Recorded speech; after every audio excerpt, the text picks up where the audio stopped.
Greetings to all C3RF members and friends across Canada, indeed around the world, and welcome to an in-hot interview that aims to home in on the continuing reverberations generated by Freedom Convoy 2022 and the follow-on invocation of martial law through the Emergencies Act.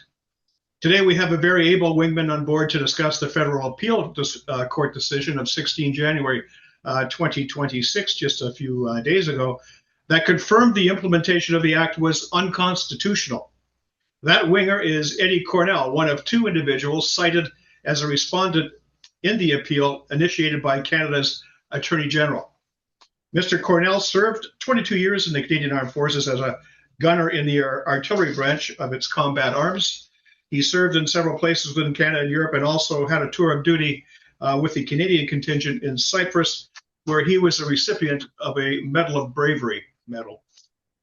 He was on the ground in Ottawa during Freedom Convoy 2022 and had the great pleasure of working alongside patriotic Canadians as they stood against vaccine mandates and for individual rights and freedoms. As a result of his experiences in Ottawa, he co-founded Veterans for Freedom, an organization that protects veterans and members of the public from government overreach. I'd like to start off, Eddie, welcome aboard, Eddie. It's really a pleasure to have you. I think the last time we talked was back in January 2024 after the federal court ruled in your favor that the implementation of the Emergencies Act was unconstitutional. I'd like to start off with casting back to 2022 and as you look back at it, it's been 4 years now. What stands out foremost in your memory of that time of Freedom Convoy 2022? Well, I'd just like to say good morning, Russ. It's great to see you again. And, thanks for inviting me. I'm really happy to talk about it. Excellent. Yeah, 4 years have passed so quickly. And, you go back to the time where we began in the Freedom Convoy. It seems like a lifetime ago. People have gone on with their lives, but not much has really changed in Canada. Our government still is, giving overreach into every facet of our lives. I mean, I think that the convoy, I was very happy to be a part of it. I got to work behind the scenes with the leadership and help out in any way I could with logistics and anything that they needed me to do. I wasn't one of the leaders, but I was in with the people that were the leaders of the convoy and assisted them to get it done. And it was the most peaceful, most peaceful protest we ever had in Canada, contrary to what the media tried to paint it as a bunch of insurrectionists trying to overthrow the government. It was just crazy. Well, you saw probably some of the mainstream stories, and it was the total opposite of everything that they were talking about. And well, that really is concerning, because I mean the media, the propaganda was coming out that you guys were a lethal threat. As a matter of fact, the government, the Attorney General, when he came to court against you guys, was citing the lethal threat that substantiated the invocation of the act itself. But the media was you guys were Russian assets. You guys were funded totally by foreign sources, bad foreign sources, people who wear white hoods. You had swastika flags in the crowd. I mean, what do you think, casting back on it, that kind of out front lying about what you guys really were and what you wanted? From what I can see, all you really wanted was to talk to the Prime Minister about vaccine mandates. And boy, that was something that could not be discussed. But lethal threats, did you see anything like that there at all? No, not at all. The people brought their children. There was grandparents, bouncy castles, barbecues, hot tubs, hockey sticks, people shoveling sidewalks. And, they just kept doubling down on their narrative, how we were trying to burn down an apartment building. That turned out to be false. Stealing food from the homeless. That was false. We were actually giving food to the homeless. I think in the time that we were there, I saw some of the healthiest, fattest looking homeless people ever in this country. They were eating really well. And I mean, you guys were sweeping the streets. I mean, the downtown Ottawa has never been so clean. No. And, a bunch of the vets, we took it upon ourselves to look after the war memorial, and it was Yeah. it was covered in ice and snow, and our guys cleaned it off, put a 24-hour guard on it. And, the government tried to make it look like we were desecrating the National War Memorial. It Yes, was indeed. the complete opposite.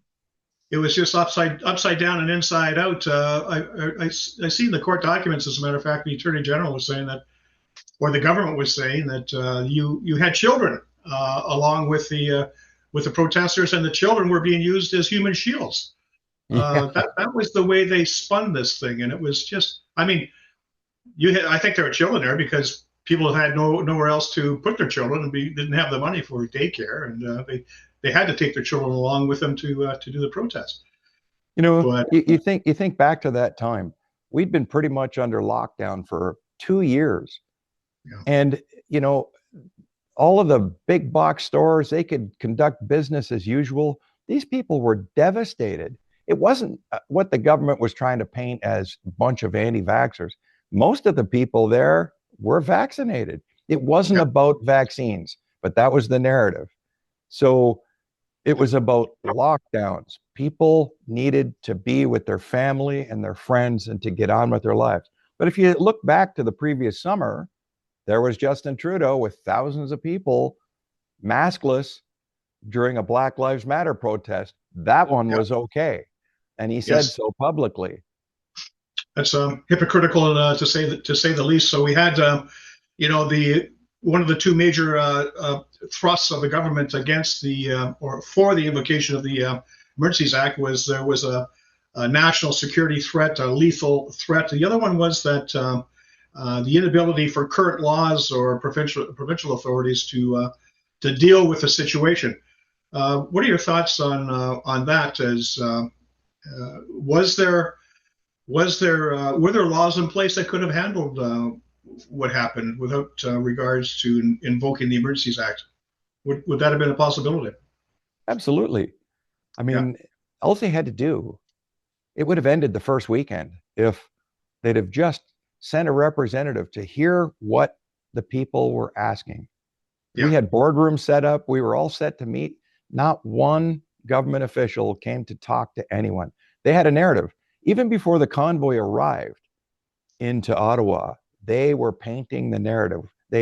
You can see the text that they were going to paint it as a January 6th, that we were insurrectionists, that we were going to overthrow the government, that we were Russian assets, that we were funded by foreign entities. They were painting the narrative. And even in the first court case, for the Mosley decision, when I gave my testimony, I had to laugh because the first question I got asked, well, I wouldn't say it's a question, it was an accusation. They said, Mr. Cornell, is it not true that you're a Nazi and a white supremacist? Oh, wow. Yeah. Wow. A Medal of Bravery recipient, 22-year veteran of the Canadian Armed Forces, serving his country, and you're the Nazi. Wow. Yeah. Okay. I didn't know that. That's so insulting. I was slated for 5 hours of testimony. It ended in 38 minutes. And, if you read the transcripts, it's pretty funny. Do you mind if I tell the quick story of my testimony? Yeah. I'd love to hear it. Yeah, go ahead. So they were asking leading questions, and I was giving, very minimal responses. Yes, no. And this went on. And they said, did you see or experience violence in Ottawa during the convoy? I said, yes. And you saw them like perk right up, like, oh boy, we got something here. Well, did you report it to the police? No. Why not? Because it was the police committing violence. They had faces like spanked bums right from there. So talk about hoisted on your own petard. Yeah. So then they got into another series of questions. They said, so what was your role in the leadership of the trucker convoy? I said, well, I wasn't with the leadership. I was there to provide humanitarian services. And they went, humanitarian service? And I said, yes. And they said, well, what humanitarian services did you provide?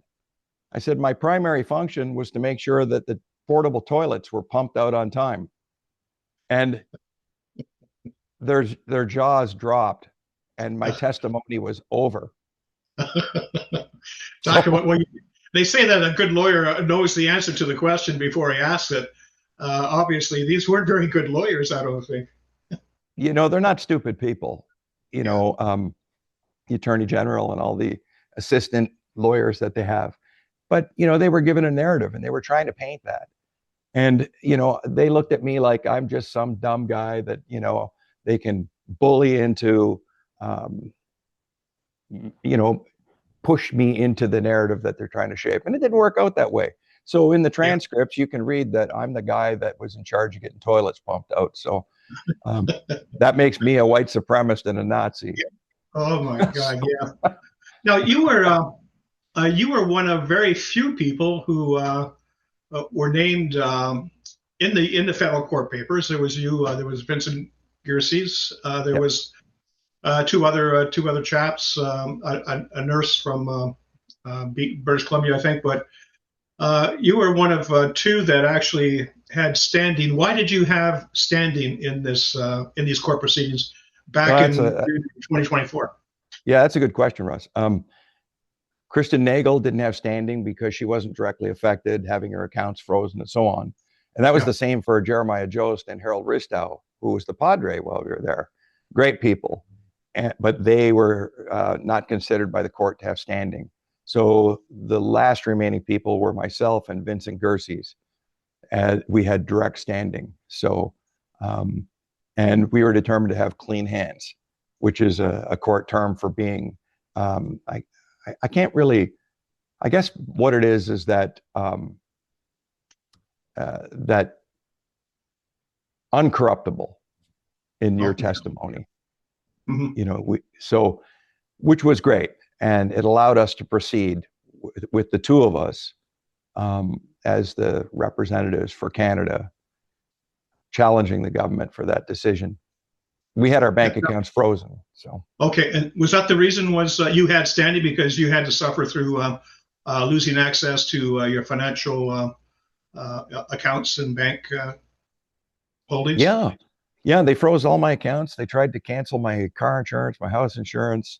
Luckily, they didn't do it. Yeah, they went after everything that you have, everything, anything that you had to deal with financially. They tried to get it frozen. So it's that absolutely ruthless application of this martial law. Yeah, and I wasn't charged with any crime, and I wasn't convicted of a crime, but I was on the shit list, I guess. Sorry for swearing. I didn't mean to do that, but I was on the list. Yeah, that we're gonna make these people suffer, and there were, I think in total there was 256 people that had their bank accounts frozen. You know what the government doesn't acknowledge? And it came out in some of the testimony if people read deep. I think I know of one, but I believe that there was 3 people that ended their lives because they had their bank accounts frozen. Oh my God. Well, I know I read one story of a single mother, not a very rich person who was taken to task, had her accounts frozen for a $50 donation. I know of another a police officer that was taken to task in his police service for contributing a couple of bucks to the cause, and it was, as you say, absolutely ruthless. Take no prisoners. It was these people need to be taught a lesson. This was vindictive. Now, the judge at the time, back in 2024, Richard Mosley, he ruled against the government. Not in every case that was brought forward before him, or every charge. But he did say that when it came to a national security threat, no, there was no national security threat. As a matter of fact, we've got the CSIS testimony here that where the director said, no, we didn't see a national security threat. There was no national emergency because the way they applied the martial law was across the land, and it wasn't pinpointed to the areas that had blockades or whatever. And and there were laws. Provinces were saying they had the laws in place to handle this. And then they also Mosley came out and said, your freedom of expression rights were abrogated, and your Section 8 of the Charter search and seizure provisions were abrogated as well. And so he said, no, this was an unconstitutional application of the Emergency Act of martial law in Canada. And what did the government do? Well, within 20 minutes, they said they were going to appeal. No apologies. We about not taking prisoners and being so ruthless and people dying of suicide. I didn't know that, Eddie. Mm-hmm. But what did you think when you heard that the government within 20 minutes was going to appeal? Yeah, it was actually 14 minutes, and it was a 191-page decision. And the decision dropped to all of us at the same time. The government got it exactly the same time that us involved in the lawsuit and released to the media.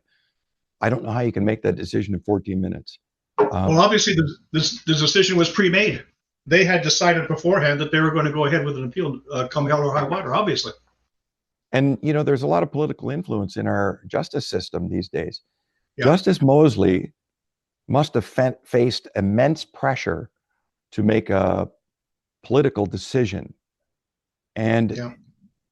I admire his courage for operating within the rules of the law in this country. Yeah. Mm-hmm. He made a very thorough decision. If you read it, there was really no wiggle room for the government.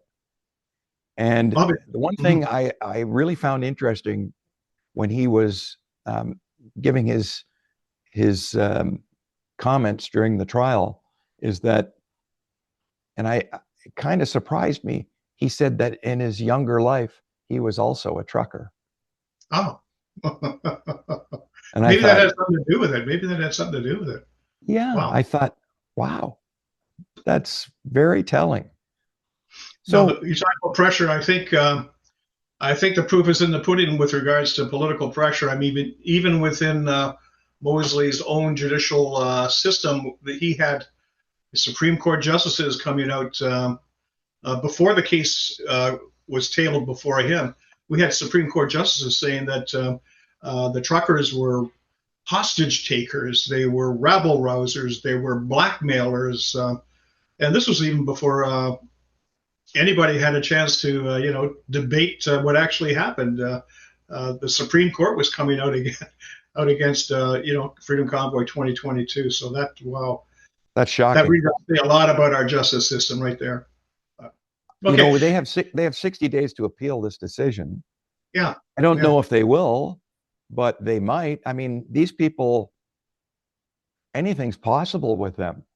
But the good thing is they have to ask permission to the Supreme Court. So hopefully when you lose twice on such a massive case like this, I don't think that the Supreme Court would even entertain hearing it.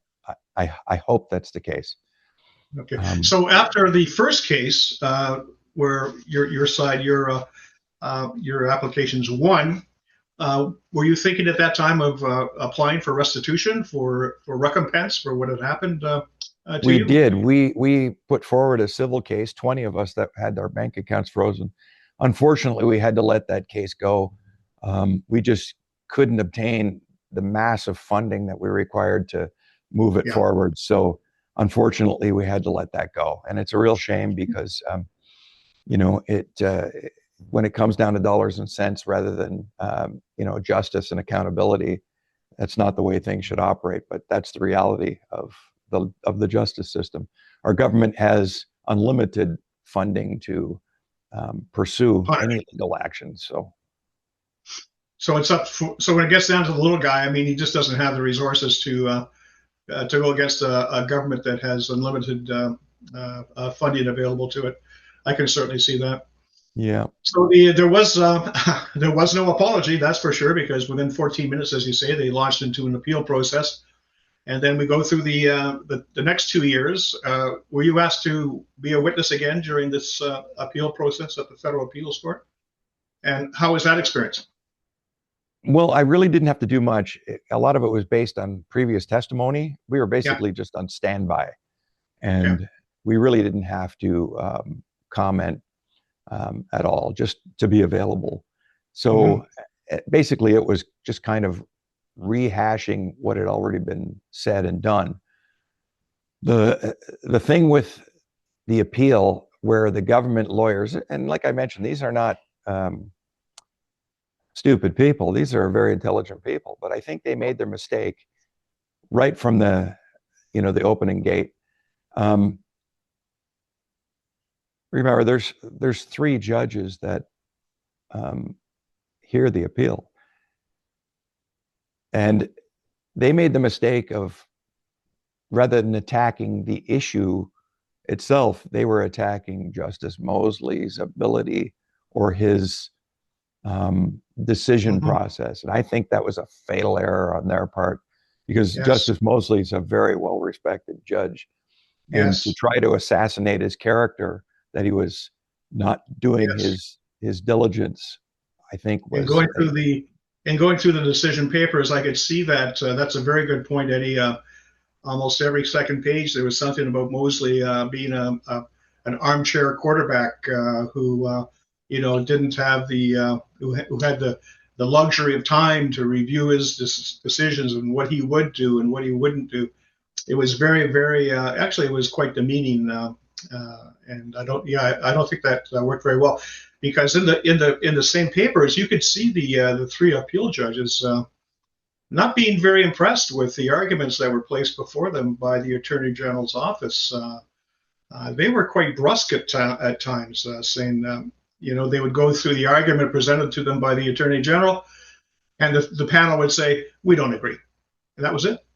yeah. No, we're not buying this. And it also seemed that you know the the Attorney General's office was just recirculating the same old pap, the pablum, the narrative, Nazis, bad people, naughty people, blackmailers, blah blah blah, and and again, the three panel appeal judges would come back and say, "We've gone through all the evidence, and we just don't see it. I mean, it's just not there. Lethal threat, bodily harm, blood. It's just not there." And I guess the other thing was the big thing was the government was arguing that we had to do this. We had to invoke martial law because of what might happen in the future. We might have another blockade, or we might have real Nazis come in, or it was all speculative. There was nothing. There was nothing that could be looked at as being solid evidence. So they were blown out of the water. But They were. they were absolutely blown out of the water. So are they going to go forward for an appeal? I don't know. There's certainly, you can say one thing for sure, Eddie, and that's they're very slow on apologizing if they're not going forward with an appeal. They're very slow on They haven't apologizing. made a public comment about it at all. No, nothing. And And here's something that's interesting too. Not one media organization has reached out for a comment to me or to Vincent Gerses at all. It's been radio silence. wow. You So would it's think they'd want some comment. well, that puts me in good stead then, if I'm one of the very few that will actually have enough interest, to not ask a couple of questions about what the heck's going on here. Can I be Because honest? You're the only one, Russ. this is the I see this as a pivot point in Canadian history, because it was the convoy that stood up and said enough is enough, and it was its example that reverberated around the world. And we saw protests and trucks and farm machinery in every capital of Europe, even as far afield as New Zealand. We saw it, and that was Freedom Convoy. And I think that was the beginning of the end of this. What we're looking at here, this global cabal that would love to see us all locked down and under control, and eating bugs. And I think it was Freedom Convoy that started turning the tide. And I'm so proud of what you guys did for and on behalf of Canada. And what does that say about our mainstream media? Won't even knock on your door to see if No. you're in for a question. Wow. It's unbelievable, that nobody, like no Right. one. Here's And I'm here's not another way of looking surprised. at here's another way of looking at this. I'm going to cast I'm going to make a comparison. No apology for you guys after two court cases where the government is absolutely demolished, and then look what happened with a chap named Catter. Go back to about Yeah. 2016, 17, 18, with when he was taken off a battlefield under the rules of law. He was assembling DEIs, uh, weapons had the potential of killing Canadian soldiers in Afghanistan. He was taken under charge of the Americans as a prisoner of war, and they found he went through a court case in Canada, and the judge found that his charter rights were abused, even though he was being covered by the rules of law or the law of war. His charter right to due process was abused. Well, the government, they didn't appeal. They said, right, okay, that's it. $10.5 million, boom, immediately over to young Mr. Catter because his rights were abused. And I'm looking at this case with the truckers and with you, not even an apology, not even a knock on the door. Nothing. Tells you a lot, I don't doesn't know. it? That says a lot. I'm not sure what it says a lot about, but I think it certainly says a lot about two-tier justice, about a rule of law that applies to some and not to others. I think that speaks to very, very deep-seated problems in the Canadian system. And then There you you know you look at the lawfare they've put Tamara Leach and Chris Barber through over the Yes, past 4 years. yes, The persecution that they've received being involved with the trucker convoy, and yeah, still a large segment of our population wants to see these people jailed for life, and it's just incredible the yes. um, Well, I they've been guess fed. the disconnect that we have in this country with part of the population. They have been, they have been fed.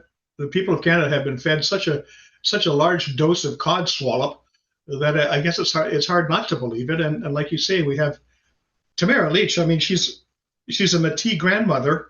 Has never run afoul of the law in her lifetime. She's just a great person trying to do the best she can, and she gets jailed with no bail, and people want her in jail for the rest of her life for a mischief charge. I mean, even the mischief charge, as far as I'm concerned, is kind of bogus. But that's getting again back down to a two-tier system. But you It raise a is. point. Look at the people of Canada. The majority want her in jail for life. And when you talk about what uh, public opinion and how it's formed, when we go back to your case and the martial law that was decreed in 2022, you can see you can almost see the contours of a collusion. And I'm talking about these bank accounts that were frozen. It was a matter of not just the RCMP, asking for certain bank accounts to be frozen.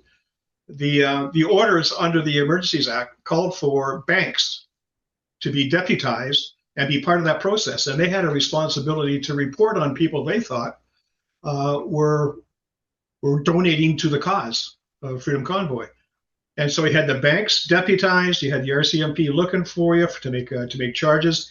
But the other thing was the banks were told that they could use social media and news items to form their judgments and to create their suspicions of just who was what they call a designated person. So we have the RCM, we have the law, we have the police colluding with the banks who are colluding with media to come up with names that can be prosecuted with no warrants and only on the basis of suspicion.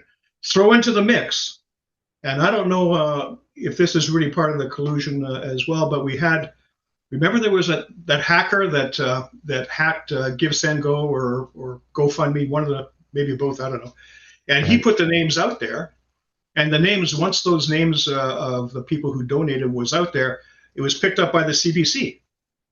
And the CBC, the government broadcaster, put it in his news item so the banks and everybody else could see and kickstart the whole process, the whole cycle going, that saw the banks, the cops, and the hackers all working towards the same end. Think about it. They used illegally obtained information to do what they did.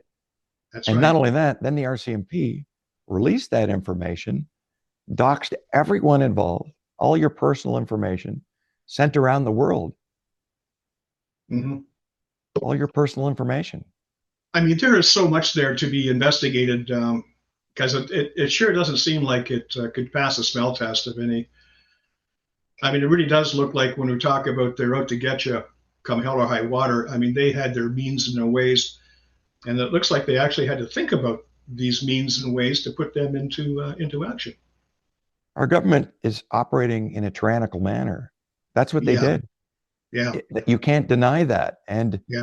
to think that in a democratic country, your government acts like a tyrannical organization to target its citizens and shape a narrative that isn't true. That is incredibly dark. And I think they have a term for it. It's called anarcho-tyranny.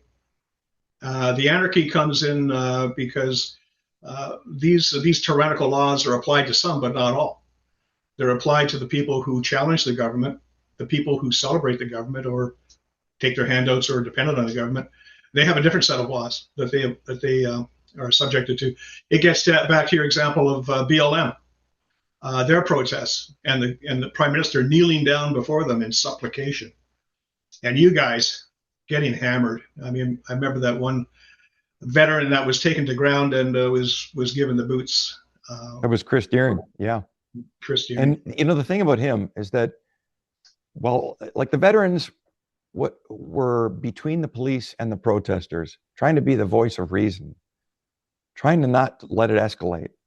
Yeah. Chris said to the police directly in front, he said, if you're going to arrest me, I'll go peacefully. All I ask is don't hurt me. I'm a severely wounded veteran. He was the first person they grabbed, threw him to the ground. 3 big goons were putting the boots to him. Yeah. He was the lone survivor of a roadside bomb that killed 5 of his crew members. Yeah.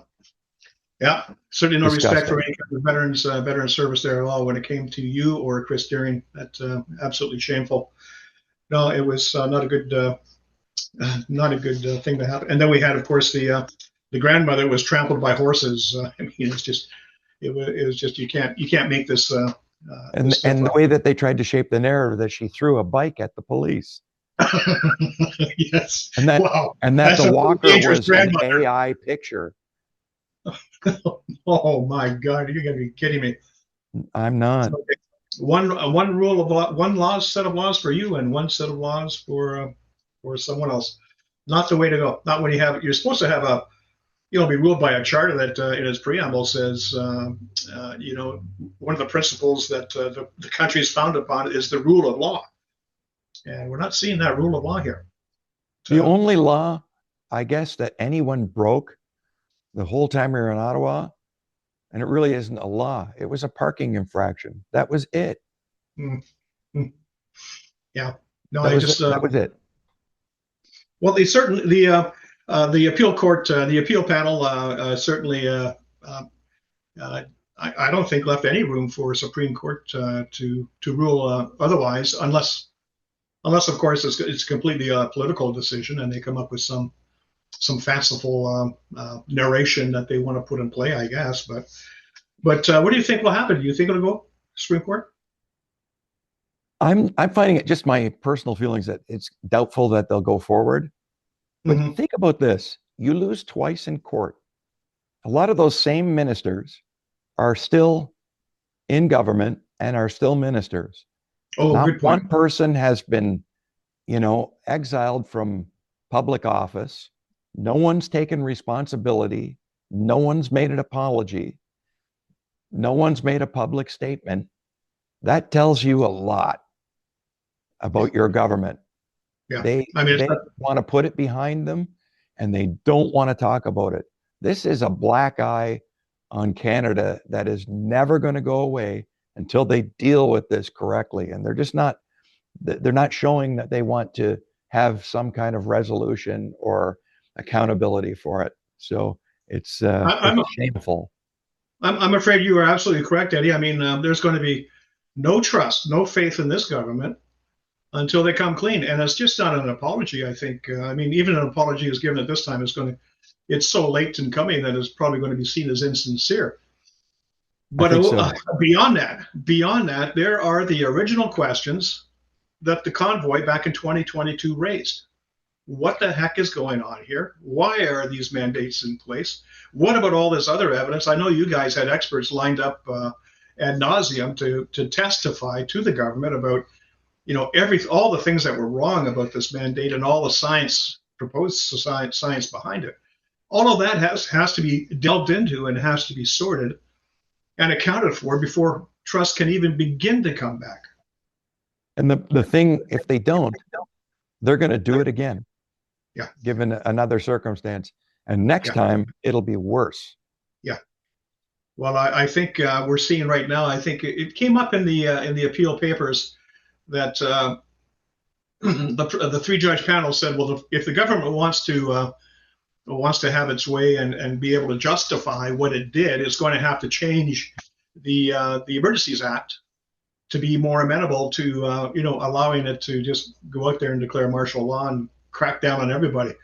And maybe that's where, let's see if they go there. Maybe that's the next bill that's going to come out of the Liberal government is a modification of the Emergencies Act that's going to make it I think much you're right. easier to say we're justified in cracking down because this might happen or that might happen. And now I think so, Russ. I think what they're going to do is Carney's going to call an election this spring. The reason being, I don't think he wants to deal with the USMCA. He wants to get a majority, and then he wants to ram through all of the legislation that has been tied up in Parliament for a long time, and all the draconian laws that they want passed. And you're right, the Emergency Act would probably be on the table. That's my gut feeling. Yeah, because it's too much of a hindrance to them right now for where they're going. And where are they going? I think all you need to do is look at the legislation that's come out of the Liberal government for the last 10 years when it comes to unelected and unaccountable orders in council that would strip you of your duck hunting weapon. You look at the laws that come down with going against free speech, going to the point where they can put you in the hoos cow because you're thinking about publishing something that might cause somebody anxiety. I mean, the list goes on and on. I mean, with the freedom crushers that they're coming out with, and all of their legislation seems to.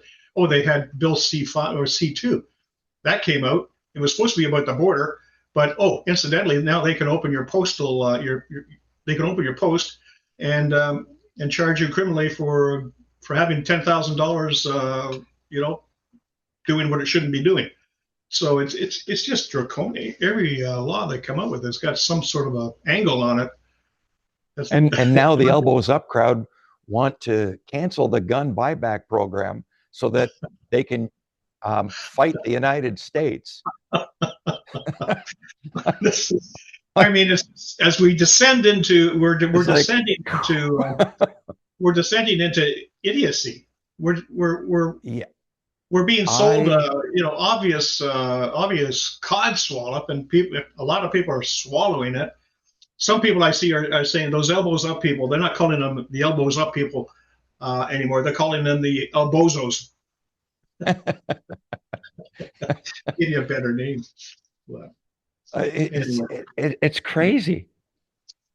Okay, as we wind down here, Eddie, I got to ask you, where are you going now? Are you going forward with a means of being restitution or a recovery, or what's in store for you? I'm not certain. I'm kind of just assessing, what direction to go, because it's very taxing, on your finances and your life. It's very stressful. And I don't think a lot of people give a rat's behind about it. And, you put yourself out there and you take nothing but, from a large segment of the population, nothing but vitriol hatred because you speak up.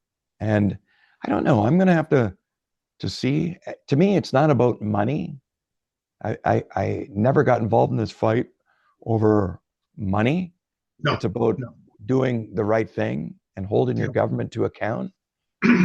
But most people just don't care. They don't care. Yeah. Well, if anybody has done anything to support its country and serve the country, it's you. It's Vincent Gersey's as two of the prime, I'd say, the movers of making change in Canada, because these decisions, they can try to downplay it all they want, but these decisions are pivotal. These decisions will be discussed in legal classes for the next century in Canada, if Canada still exists. And we'll have to see about that. You're right there. But thanks for all that service, because you've done the country an incredible service. Besides the 22 years, besides the Medal of Bravery, this whole Freedom Convoy thing and going forward with court cases as you have been superb examples of patriotism. Eddie, congratulations. Thank you, Russ. I really appreciate that. A fight well fought. And the El Bozos might not like what you did, but the people at C3RF are just apoplectic about what successes you've had. Oh boy. So let's see what happens next, Eddie. In the meantime, thanks very much. Yes, sir. Thank you, Russ. Appreciate it. Okay.